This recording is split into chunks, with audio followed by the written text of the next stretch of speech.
Hey there, welcome to the Jewish Adulting Podcast. Thank you for joining me today on your adulting journey.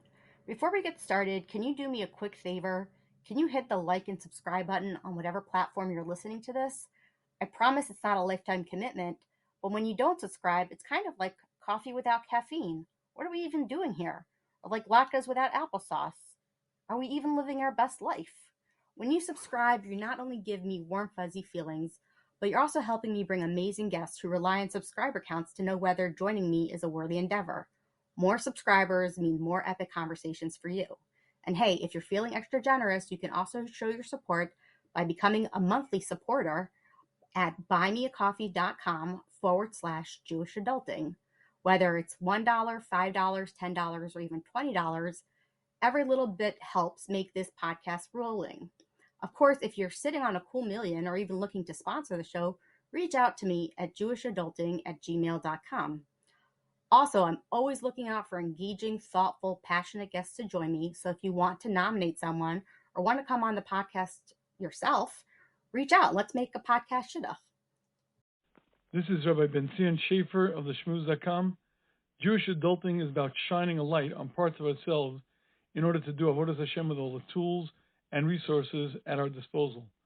It is an honor and a privilege to have every day to further refine our character and grow closer to Hashem.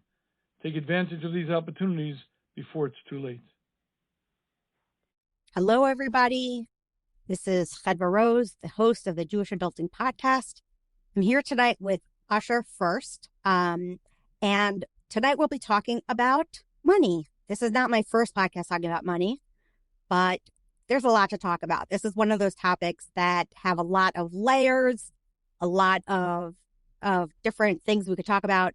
One of the podcasts that I did was about Hanukkah Gelt and why there's such a thing as Hanukkah Gelt. You could look back to see that episode. That was around Hanukkah time, obviously. Another one we did about, with a financial therapist, and that is also a podcast you could look back on. But that's not what we're here tonight. We're here to take a little bit further than we went previously. So Usher, why don't you tell me and the audience about yourself, about like a little bit about your journey and how you got to a place where we're talking about money. First of all, thank you for having me. I really, I don't take this lightly, this opportunity. I really appreciate being able to have this conversation with you, and for the audience, especially the nature of the podcast, a lot of the content, it's really deep, not just surface level, different conversations, different topics, and I really appreciate this opportunity. Wonderful. So my background is regular yeshiva, traditional background. When it comes to financially with money, about 10 years ago, so I was beginning of base medrash years. I learned mostly from reading, and somehow hashgacha pratis, obviously, I just got my hands on one or two finance books, and I started reading them, and then one thing led to the next. I started reading over the years a number of finance books, mostly personal finance related, and I really enjoyed it. Starting out, I knew very little, and I was able to, over the years, read different books and being able to imbibe the information from the different books and see what they were saying that was similar, maybe some differences, but mostly similarities. And I really enjoyed learning it. One turning point in my learning about this and teaching it was a conversation I had with someone, and he was telling me an issue that a lot of financial advisors and coaches in the field deal with, is that his words were, people don't change. So the advisor, the therapist, the coach could be helping a client, teaching them budgeting, saving, investing, and the change doesn't last. So I decided to make my entire focus on helping people make that change and make it last in relation to finances. So how can they, if someone doesn't have good financial habits, how can they go and install healthy financial habits in a way that's going to last in the long term. Right. So did you end up getting formal education? Was this something that you are self-taught? Where exactly did that line get crossed between, personal development and, educating, and then anything else? That's a good question. Until recently, it was completely self-taught through reading. There are, whether it was books, whether it was websites, blogs, videos, podcasts, it was self-taught. Since I started teaching it in the last year or so, I've also, gotten advice and spoken things over with professionals in the field, and now I'm transitioning from Kollel to going into wealth management. So I'm definitely working on getting my licensing and related things at this time, but essentially it's self-taught.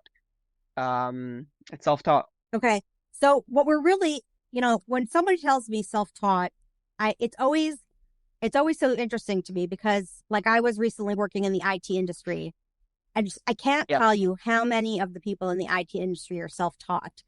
And there is like a lot of value in that. But I think maybe in this day and age, it's a little bit more, it used to be like that was just how everyone did it. And then people became really into like institutionalized education.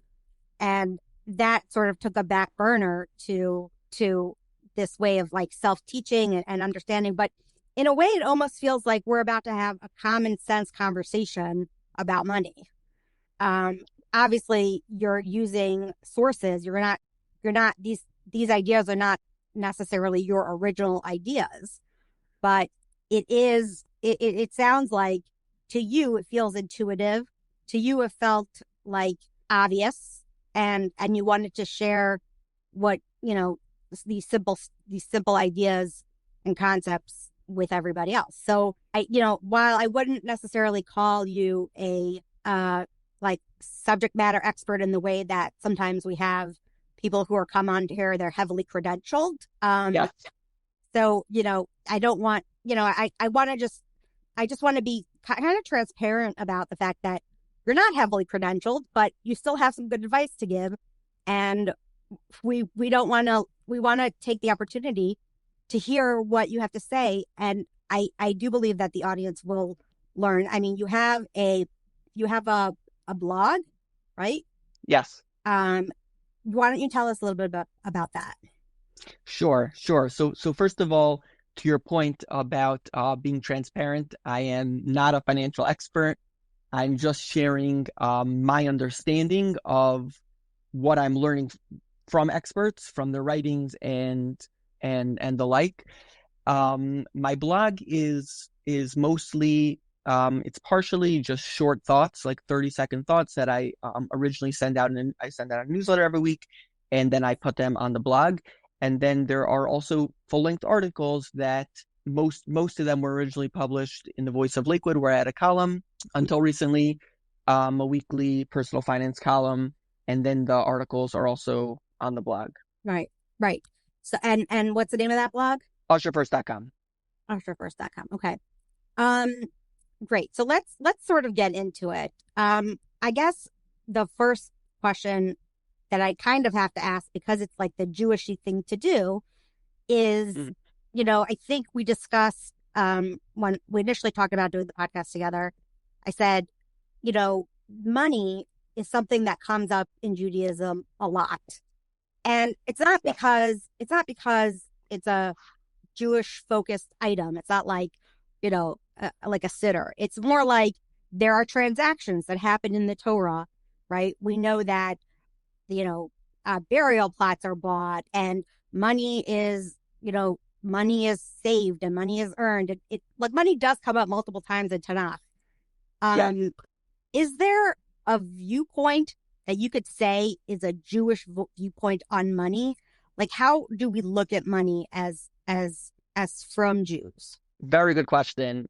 To add to the previous point, I'm not a financial expert and I'm not a rabbi. So this is definitely not going to be, in any sense, a comprehensive answer. Mhm. I have a few thoughts on it. We had been talking before, in the past about how in Judaism, money is just a tool. It's not a goal. The mashal I like to give for this is, imagine there was a Martian coming from outer space. He comes to Earth and he sees someone driving a car. So he comes over to you and he says, "What's a car?" So imagine if your response was, "Well, it's this machine and I get oil changes and I rotate the tire sometimes and sometimes the light bulbs go out, so I change them." Those are all that would be a true answer. Those are all things to do with our car, but that would really be a ridiculous answer because a car is just a tool to get us from point A to point B. So the answer would be, what is a car? It's a tool to get us from point A to point B. Now there are things that we have to do that are maintenance for this tool that will keep the tool in good shape. So the nimshal in this example would be money.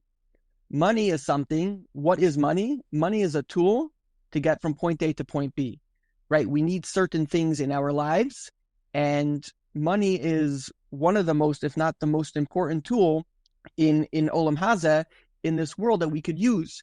So it enables us to have food, have education, have clothing, have shelter, etc., etc., give tzedakah, all these things. So a big part of my focus is, yes, how do we maintain the money? How do we maintain this tool? What's the maintenance needed, right? So things like compound interest, things like checking accounts, things like credit cards, mortgages, all these things, those are all ways of using the tool or maintaining the tool. And it's true. It's very easy, especially for someone like me, to be caught in the trap of thinking too much about it, focusing too much about it. For example, but at the same time, imagine a mechanic that a person would never go to a mechanic and say, "Well, why do you spend so much time talking about cars?" The answer is because that's his field. It's not that he thinks it's more important than other things. He knows it's a tool, but his job is focusing on that tool. So similarly, anyone such as myself who focuses, whether it's professionally or teaching, with finances, it's the focus is how to maintain this tool, how to grow this tool, how to develop this tool. But of course, it's very, very important to keep reminding ourselves that it is just a tool and it's just a means to an end. Right. So that is a very interesting way of looking at things because we have examples from Tanakh, from our Avos, where money is either saved and really like people are really frugal or people don't really have an interest in it. But yet when there were tzaddikim around, there was bracha. And so there was, sort of effortless money was coming in to different places. I mean, we have from the Avos and we have, in Mitzrayim, there is sort of ups and downs. And I can't, like, in my very limited recollection of all of the stories in the entirety of my Jewish education, when I look back, I can't really point. I know that saving money is important because you have to, appreciate the value of a penny because each penny is given by Hashem and Hashem figures out your parnasa, Rosh Hashanah. So obviously it's a big deal. People daven for parnasa. The curse of mankind is that man has to earn his parnasa. He has to toil for his bread.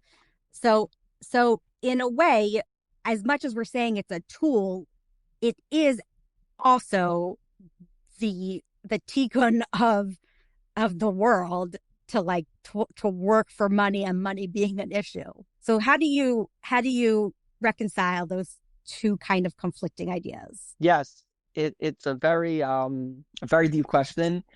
I don't have a good answer.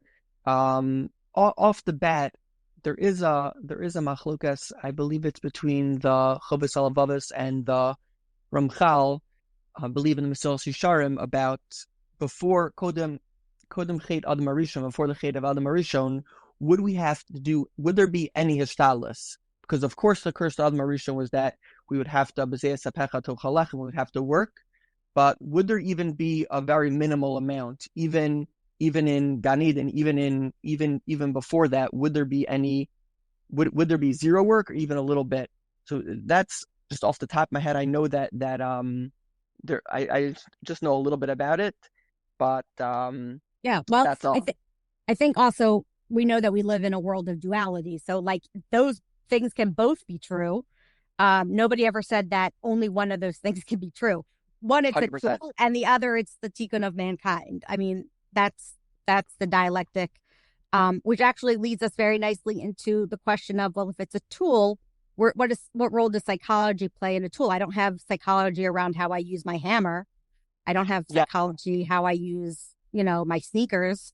So well, that's not totally true. Okay, maybe the sneakers is a bad idea, but like definitely I don't have psychology in how I use a hammer. So what place does that play in personal finance? Yes. So like you're saying, people might, when they hear this question, the probably first thought would be there is no connection, or if there is, it's very tenuous, very, very, very slight connection. So I think it's really very different than that, because personal finance, for sure, personal finance. I'm not talking about people who are working on Wall Street in finance, but personal finance, a person managing their own personal finances. It's very simple. It basically boils down to spend less than you make and invest the difference.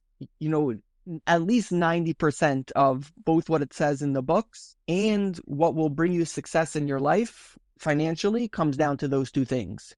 People think it's chasing after a certain stock, a certain fund, taking money out of here, putting it there, this and that. If a person spends their entire life spending less than they make and investing the difference in safe investments, with the shtadlis al pi derech hateva, they'll be in good shape.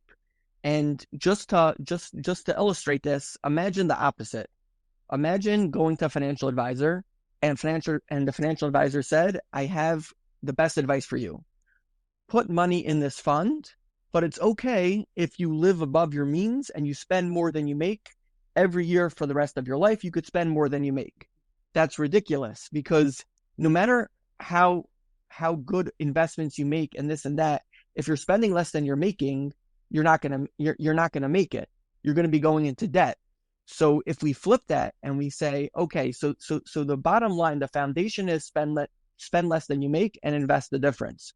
So it comes out that if personal finance is really so simple, then I don't have the statistics right now, but why are there so many Americans in debt, struggling, confused about finances, struggling, living paycheck to paycheck, going into debt? Why is that happening? So there's a quote that I saw from Simcha Wasserman. He was talking about Yiddishkeit. He said, life is simple, people are complex. So let's start with Yiddishkeit first, and then we'll go to finance. In Yiddishkeit, of course, life is difficult, and there are nisyonos that we have, and really the whole life, the Mesilas Yesharim says, is being omed v'nisayon. But life is very simple. There's 613 mitzvos. There's halachos. We do our best. We learn the halachos. When we learn a new halacha, we apply that, and we follow the halachos. We follow the Torah, and with that we go to Olam Haba. It's pretty simple. It's simple, but it's not easy. It's very, very difficult. There's nisyonos. There's a Yetzer Hara.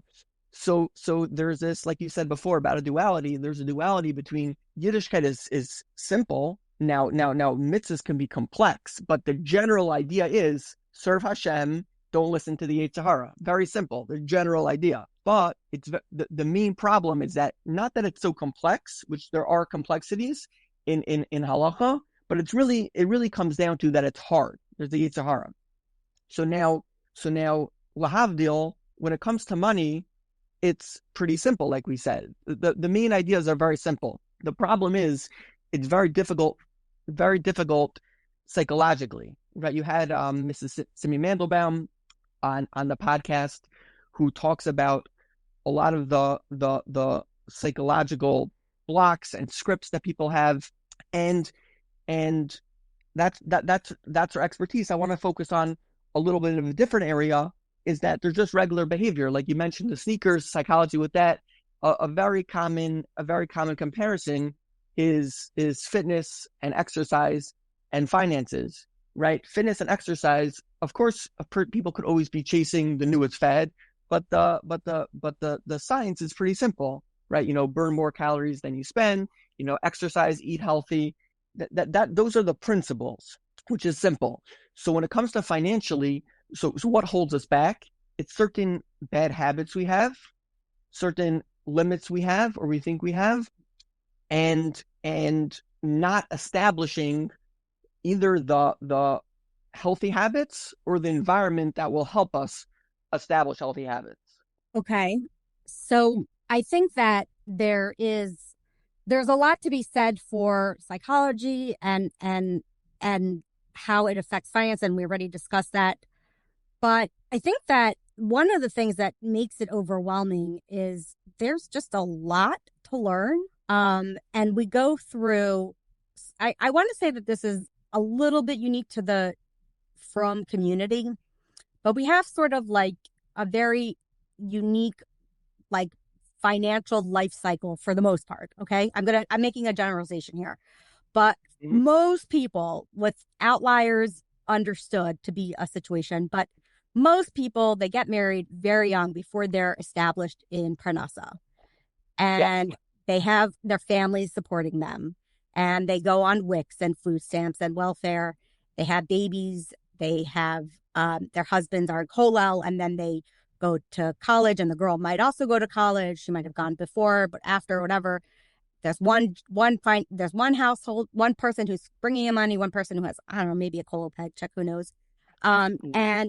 And so money is like a big struggle.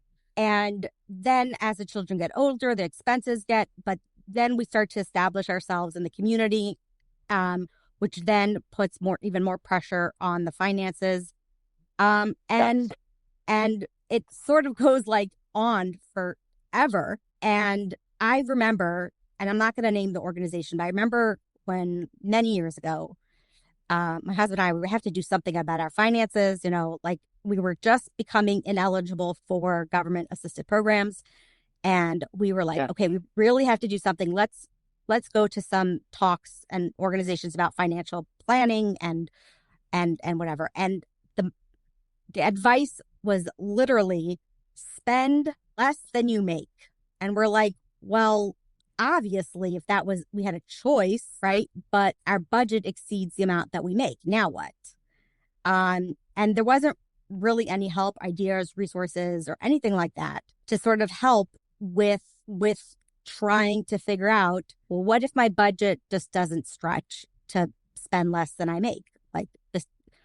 Like tuition is so much and my mortgage is so much. And this is on one hand, we're saying this is psychological, but on the other hand, we're saying that lifestyle doesn't necessarily allow for, I guess, that much. Like it's not really a matter of psychology. It's more a matter of just practically not having the tools or the ability. Why do you think that that's the advice that's being given? That's a very good question. To break it down, there's two general financial skills. There's the financial skill of managing money, which is mostly what I focus on. Then there's the financial skill of earning money. So the mashal I like to give is, if someone has a car with a flat tire, so there's a flat tire. So two things need to be done. He needs to add air to it, and he needs to plug the leak. If a person says, oh, I'll just pump air into it and now my car is driving fine, that's true. But the problem is going to keep coming back because the air is escaping. And the opposite is also true. If he just plugs it up, but there's nothing in it. So it's the same thing with income and budgeting and other methods such as investing and managing money. When it comes to, if someone is struggling financially, like you're saying in this case, in my opinion, the first step is always, which it sounds like you may have done, is having a handle on your budget. Like in that situation, do you feel that you had a very clear picture of your budget, your expenses, your income, and things like that, or it was more like fuzzy, not so clear about how much, let's say, variable expenses? Maybe a little bit of both. Mm-hmm. I mean, I would say probably we understood more where we were spending our money. Yeah. Mm-hmm, mm-hmm. Okay, so that's a great first step. So the way I look at it is that the first step is to get very clear exactly how much money you're making and how much you're spending in different areas. Now very often people may be spending more in certain areas than they realize. They may be earning more money than they realize. And since they're not aware of that, so they could be spending it. If a person thinks they're making $100,000 a year, but really they're making 110,000. So if that extra $10,000 is going somewhere, whereas it could have been put aside to save up for a down payment or for retirement or for children's classes or things like that. So to becoming very clear on the numbers could definitely help someone have more room to realize that either they're spending more than they realize, or maybe that they're actually making more than they realize. How can someone not? How can someone? I don't really understand that. How can someone not know how much they make? Because let's say a person has a paycheck, right? So they have their paycheck is whatever, $50,000 a year, $100,000 a year, but they don't cheshbon that they maybe do some things on the side a little bit, or they're not really sure exactly how much is coming off from taxes or this or that. So they think, oh yeah, I'm making $100,000 a year. I think I'm in the 11% tax bracket. I'm not really sure, maybe 20%. And, there's a $5,000 discrepancy right there. Or maybe they don't, when they think about their income, they don't think about their tax return, or they don't think about different things that could happen every year that are, sources of income or reductions in their tax liabilities or different things like that, where they really are making more money. It's definitely possible, especially I think when it comes to tax returns and how much is being taken off of their paycheck or things like this. I definitely think people that they may not be aware that they're actually making more money than they are. Oh, interesting. Well, this is just a side point, but I actually got a phone call today. One of the shuls, specifically the shul that I work with, had a incentive program for Daf Yomi that if you learned a specific whatever amount, you would get $1,000. And so I got a phone call today asking me, what is that money considered? Is that taxable income? Is that not taxable income? Is it a gift? Is it like, what is that, the tax category for that? I thought that's so interesting. People, like, they're making money. They, like, I think 3 family members did it, which is $3,000. And I'm like, I have no idea. I don't know the answer. I just thought it was an interesting, like, Jewish problem to have. For sure.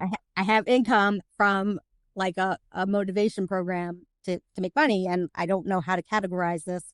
How does this affect my taxes? How does this affect my income? But that's just an interesting thing that happened to me. You don't happen to know the answer, do you? No. It's very interesting. A lot of these things, also it's like a lot of the Jewish things. It's we have one culture, and there's American culture, and there's American legal, and it's a lot of times it doesn't fit exactly together. Like, meaning obviously you follow the law, but it's hard to see which category you fit into. Like when you're in Kollel, are you a student? Are you a teacher? If you're a teacher, are you like clergy, or are you just like a teacher? There's a lot of different things. Right. Whether that's, financially related or not, how to put it on your resume, all these different things, it's definitely, yeah, that would be a good example of things that in the not Jewish world, it would be very, maybe hard for them to understand. Right. But we are not here to give you any legal or financial advice. So please don't listen to our ramblings and don't make conclusions based on this conversation. Okay. So let's talk about the 80-20 rule. What is that about? What is that? I wrote it down. I don't know what it is. Yes.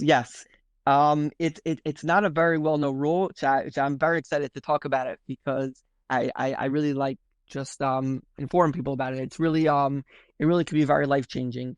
Basically, the general idea of the principle is there's two stages of the principle. So a couple hundred years ago, I believe it was the 1800s, there was a Italian economist named Pareto, and he discovered that much of the world was in a 80-20 ratio.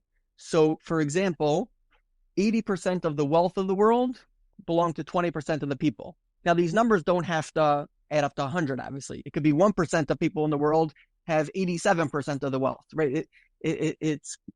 People get stuck. They think it has to equal 100. It doesn't.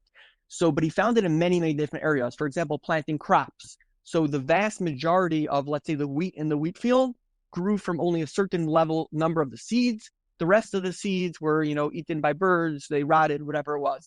And it comes up in many, many areas in life. I actually wrote down a number of simple examples we could relate to, right? For example, Jewish people are what percentage of the world? 1/4%. But what percentage of the news do we make up? Extremely, extremely not corresponding in the ratio to our size, right? There's, of course, there's certain cars that from people drive, right? So you go into from area, you think everyone drives Toyotas, everyone in the world drives vans, right? There's certain ratios of cars that in our community, that's things. You have certain companies that make up a certain size of the economy. If you look at the stock market, you say, oh, so let's say you look at index of the S&P 500, one of the most used indexes of 500 companies.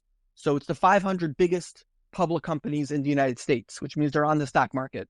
So you'd say, okay, so each one is 1 out of 500, but it's not. You have companies like Tesla and Amazon and Apple that of themselves make up a tremendous portion, and that's only 3 companies, make up a huge portion of the economy. Okay, so you might say this is great theory, but what does this have to do with our lives? So there's a second stage to that was I believe later discovered, that we could actually plan this out ourselves for the future. We could say which 20% or which small percentage will give us a super outsized return, meaning that if every week we take 100 actions, it's not that each action provides us the same result, right? Picking our clothes up from the dry cleaners is something we have to do this week. It has to get done, but it's not going to get us the same return as asking our boss for a raise. So if a person, at certain situations, we have to do all 100 things. Sometimes we don't. But prioritize, and if you have to choose the things that give you the best return. So it could be the most mundane thing, from when my kids leave their toys all over the living room. If I'm not able to pick up all the things, I could easily 80-20 it, right? There are certain things that make the room look like a real mess, like their strollers are upside down, their baby strollers are upside down, and they have their tissues on the floor. So it's not that all 100 things on the floor contribute equally to making it a mess. The tissues and the overturned toys, if you just straighten all that up and throw them out, even though they have their magnet tiles on the floor, that's going to be a tremendous reduction. It'll be 90% neater, even though I only picked up half the toys or half the things. So how does this come to financially? So financially, a person could have 100 things he has to do. He has to sign up for his job's 401k. He has to ask his boss for a raise. He has to get better at his budgeting. He has to stop spending in this store. All these things. But there's certain actions that a person could do that will give him a much better return. So, for example, if a person, once a year he goes on a vacation or whatever, and it's not extravagant, and he needs it for himself. So you don't have to cut down on that. You could say, well, I could ask my boss for a raise. All the people, I know I deserve it. All the people who are doing the same thing as me, or maybe they asked for a raise or they got more money. So take one simple action and it'll give you a huge return. And you don't have to, let's say, cut down and save $50 on your vacation, which will not do that. Another example, which I use myself, is, which is very Torah based, is certain things. I personally, and I know many people, if they're using a credit card, even if they're not going into credit card debt, but they'll spend more money if they're using it than if they were using cash. So me personally, I just don't carry a credit card with me. So that's one simple action. Instead of having to every time going to the store, maybe using a credit card, maybe spending more money, whatever it is. I just take one action a year or two ago. I just put it in my drawer. I use it sometimes, maybe fix expenses, whatever it is. Otherwise, I don't use it. So I was able to take one simple action that took 30 seconds years ago, and I'm still getting rewarded for it. There's so many different areas. A person could automate their finances. So let's say they're late making payments, or let's say at the end of the month, they want to take money to put into savings or investing, but there's never any money left. So a person could automate that. He could take one action, go today, set up your account every month. Whenever you get your paycheck, a certain amount of money goes into savings, goes into be invested for the future. That's one action. It takes 5 minutes, and you could be benefiting from that for many years. So we think there's all these actions that we need to take financially or really any area of our lives. But if we sit down and think a little bit about it, we could zero in on certain actions that will have huge rewards, and we could do that instead, or at least prioritize those over the other actions, which are going to have much, much lower rewards for us. Interesting. So I'm thinking about the correlation between this idea, that maybe you do something small, but that the impact of it is bigger. And I'm trying to relate it to like tikkun amidos. Like I'm trying to think, when we're working on our midos, we're thinking like, let me do something small, something that will be impactful, but that I'm likely to do, and therefore there'll be I'm likely to do it, and then there'll be a sense of accomplishment, and then I'll continue to do it, and I won't feel a sense of failure and be overwhelmed and be, this is actually something that people use as a way to work on themselves. So you say, okay, I'm going to do something small. I'm going to be dan l'kafschos one time this week. Right. And it's like one of those things that if you do it one time, it's going to change your outlook, or I'm going to be grateful about one thing today. And I'm more likely to do it, and it's not so hard to do, but the results are going to be tremendous because they're sort of this sort of cumulative effect, and also that you're pinpointing the really important things. Now, the thing that is interesting to me is I like the idea, but practically speaking, it's a good idea, right? Like you do something small, and you said like automate your finances, your auto pay, so that you're okay. So that's like a nice idea, but and that's a way to sort of avoid late fees and interest. But it's interesting to be talking about money when people could be on all sides of the spectrum on this. You could be someone who you can't automate it because you're juggling. Okay, I get money, I get paid twice a month, and then on this Friday I can pay this bill and that bill, and on that Friday I'll pay another one. I'll be late on this one, but in 2 weeks I'll be getting this money back, so then I'll be able to, there's a lot of there's juggling. So what would you say, so if the funds are there, then obviously automating is a great tool, because then you don't get the interest or the late fees. But what about where it is something that you really have to juggle? And it's like, I always tell this is my muscle, like when I'm driving with my father, he's constantly telling me to put on cruise control, constantly telling me, just go on cruise control. And I always say, like, I don't want to be on cruise control because it keeps me vigilant. I don't fall asleep or zone out. And okay, I don't know if the gas mileage is getting the greatest, and maybe there's I'm accelerating, then I'm decelerating. Like, okay, it's not maybe as smooth of a ride, but I'm awake and like I'm paying attention. And so setting things on automatic to me seems like a possible. You might not look at the bill as closely, and you might not notice mistakes, and you might not, that like there are some possible downsides to doing that. And so I wonder if you have thought about that. Yes, that's actually a very good point. I did not think about that much. That's a very good point. I have to think about that.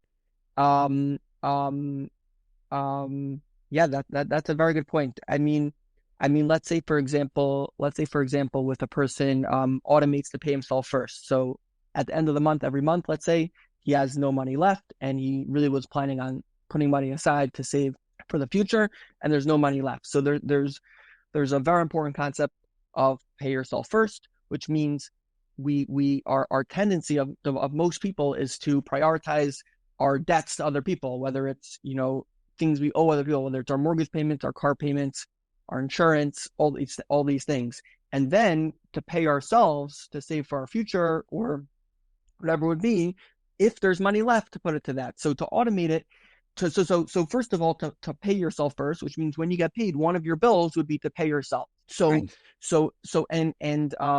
and to automate that would be even better. But 100%, like you're saying, if a person is monitoring his budget, which he should be, and at least having, maybe at the end of the month looking back, or having a general sense throughout the month. And exactly, if he sees that, well, I paid myself first, but now I can't pay my other bills. So then exactly, it will have to be adjusted. And it's a work in progress. And it's not like one day it's going to be perfectly, it's going to be a perfect system. And yes, it will definitely have to be. We'll be applying these skills and these different strategies while monitoring it and getting the feedback, what's working, it's not, what we should change. Right. And I will say that a lot of times people give advice, and I really have a solutionizing brain. And so when I go into, let's say, an office environment and there's a problem, I might solutionize it, and I might come up with a solution, and I'm told, oh, we tried that, it didn't work. So then you solutionize another thing, and you have to constantly be monitoring and getting data and reviewing whether the solution actually makes a difference. It's not enough to just autopilot it, right? You have to see, is this actually doing the thing that I needed to do to move on to the next phase of financial success? You have to, I think the main thing is that if you are going to automate your processes, that you actually build into that a review process, right? So you're doing it all at once, and you're making sure that automating it is actually saving you time and preventing fees and all that and all of that. What are some other small steps we could take for financial success? What are other things that people can do that can go a long way? Yes. So just before that, you mentioned people use it with midos and things. Revolba talks about this at length, and I'm sure other Bali Musar about Revolba gives a mushal. He was one time on an airplane. He was giving chizuk to soldiers. He was on a army airplane, and they were flying very low. So he asked one of the soldiers, "Why is the airplane flying so low?" So he said, "We're flying under the enemy radar. We're flying low, so the radar doesn't register, so they're not able to see us." So he took a lesson from that, and he said, sometimes if we make such big decisions, I'm gonna do that. I'm gonna learn 10 hours straight. I'm gonna give tons of tzedakah. I'm never gonna get angry again. All these things. So that right away, that activates the Yetzer Hara, and the Yetzer Hara starts fighting back. But if we reduce it and we say, I'm gonna give 50 cents now to tzedakah, the Yetzer Hara may not even be that activated or at all. And like you mentioned this before about how then it could reinforce itself. So now we gave a little bit, and now we feel good about it. So now next time we give more, and before you know it, it's like the Rambam says, it's better to give $1 100 times to 100 people than to give $100 to one person. Why? What's the difference? The difference is that through these actions, even though they're small, we become a giving person, or whatever the midah is, by doing them repeatedly.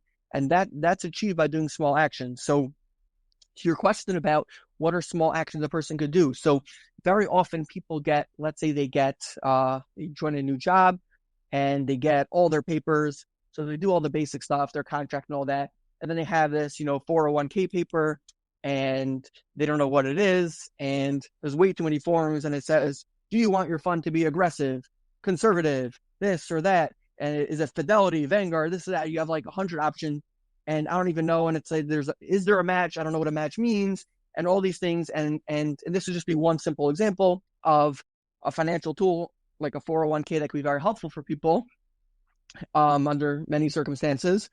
Again, this is not specific financial advice, but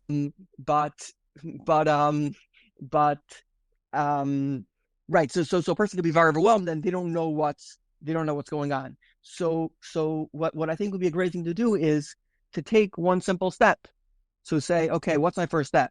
So first of all, can I understand this on my own? Maybe I should be able to get, the 80% of the results or 20% of the effort by just asking a friend of mine who's very good with these things, or a coworker of mine who filled it out. Instead of me trying to figure it out myself, I can get the same results for like 5 minutes of work.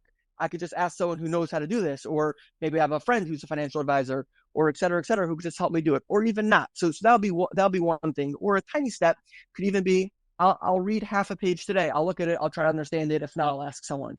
That'll be a simple thing. Before whatever, after 3 days coming off of work and looking at it, whatever, then you basically went through it. You ask, whatever, HR, or like I said, a friend or whatever, your couple of questions, and then you could fill it out. Of course, you could automate the 401k, and those would be a few simple steps. Or a person has this huge thing where it's complex and he completely doesn't understand any of it, where it's able to, okay, so, I'll read one page of it. It's 5 pages. So I'll read 1 page today, 1 page tomorrow, whatever. I'll write down my questions. That's not too overwhelming for me. And then by the end of the week, I'll have my 401k set up. Right. So it happens to be that I maintain that a key component of adulting is recognizing, like, spotting our own limitations, right? I spot that maybe this isn't a strength of mine, but I also recognize that there are people out there and it is a strength of theirs. And so I'm not afraid to ask for advice or help, which is kind of like basically the motto of this podcast, which is like, I don't know. I don't know that I don't know. And either I could be self-taught, I could read the thing and try to understand it, or I can reach out, and there are resources out there. There's really no excuse in this day and age to say, like, I don't know which direction to turn. Like, it's just very hard to take somebody seriously who says, like, I don't know, there's just no resource. Now, not to say or take away from people feeling overwhelmed, because there is definitely a lot of information out there. There is a lot of different methodologies. There's a lot of different financial planning. I mean, the amount of financial blogs and posts, I mean, there's so much information, and you're just like Dave Ramsey. And then there's a lot, because money is, as much as it's a tool we all need.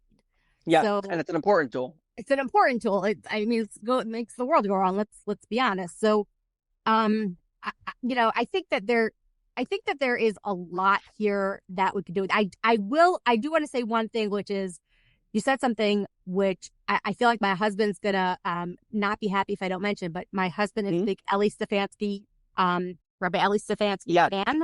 He does Daf Yomi with him, and Rabbi Stefanski always says it's not about the Daf, it's about the Yomi, right? Like every day, just keep showing up, and eventually changes will be made, and you will go where you want. So, when you were talking about, small things that kind of fly under the radar, but continue to mechazik you to be better and do better and move. So I think one of the things that I've heard in this podcast is doing small actionable things, making sure to monitor it, see if it works for us, reach out to resources, people who are better with this thing than others, and also making sure that this 80-20 rule, that when you do something that it has an impact, like if you're having guests, don't start organizing your attic. That's not going to help anybody, right? Like, exactly. A guest, organize the front hallway. That's